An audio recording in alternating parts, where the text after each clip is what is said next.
Hey guys, so you just won your trial. It's determined that you acted in self-defense, which is perfectly legal to do so. What happens next? This is part 14, the last of our series on self-defense for Need to Know what? Need to know the law. Dan McDermott here, McDermott Law Group, McDermott Mafia, McDermott Militia, all one and the same. Guys, many people think now that the case is done, we can go back to living life the way that it was beforehand. This is not the case. If you've ever been involved in something like this, you ever know somebody that's been involved in something like this, you know there's a bit more to it. What do I mean by that? Generally speaking, if in fact you used a firearm in self-defense, they confiscated your firearm. Not only that firearm, but any firearms that you own or that you possess. Similarly, they also confiscate your FOID card and your concealed carry permit if in fact you have one.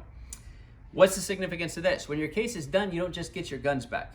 You have to ask the judge for an order, you have to file a motion to get an order having the police return your weapons to you. That's number one.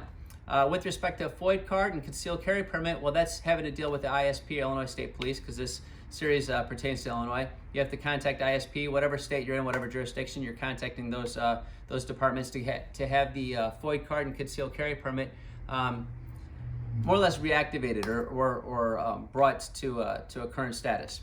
So that you're able to actually possess guns and you're able to possess those guns on your person if in fact you have a concealed carry permit. Now, the significance of this, guys, is that it's not an overnight type of situation either. To be able to obtain this relief, you have to go through, as I said, you have to file a motion, you have to contact these different departments, and it's a waiting time. And not only is it a waiting time, but with the current pandemic, you're waiting that much longer.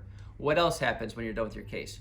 Many people lose their jobs when they're dealing with these types of charges, specifically those charges that are higher end charges, like attempt murder that you're being charged with when you had to defend yourself. Now you're in a position to be able to seek your job back, to be able to get your job back, to be able to argue that you should be receiving pay for that entire time that you were off, depending on the circumstances under which you lost your job, and so on and so forth. And finally, there's something else, guys, which is there's a scar, that lasts beyond the case itself. What I mean by a scar is you have a record. Even though it's going to show you were found not guilty on this case and not guilty of these particular charges, you still have the fact that you were charged with this case to begin with. You still have the fact that the arrest is on your record.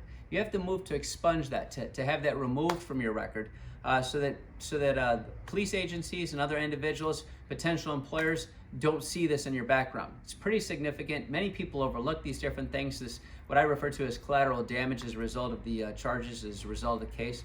And very often when they're overlooked, they have a lasting effect. And some point in the future, it can come back and bite you. So make sure that you consider these different issues. Make sure you address these different issues. Hopefully this has been helpful. Hopefully this whole series has been helpful. As always, if you have any further questions, please reach out. We love questions. We love giving answers. Talk to you soon.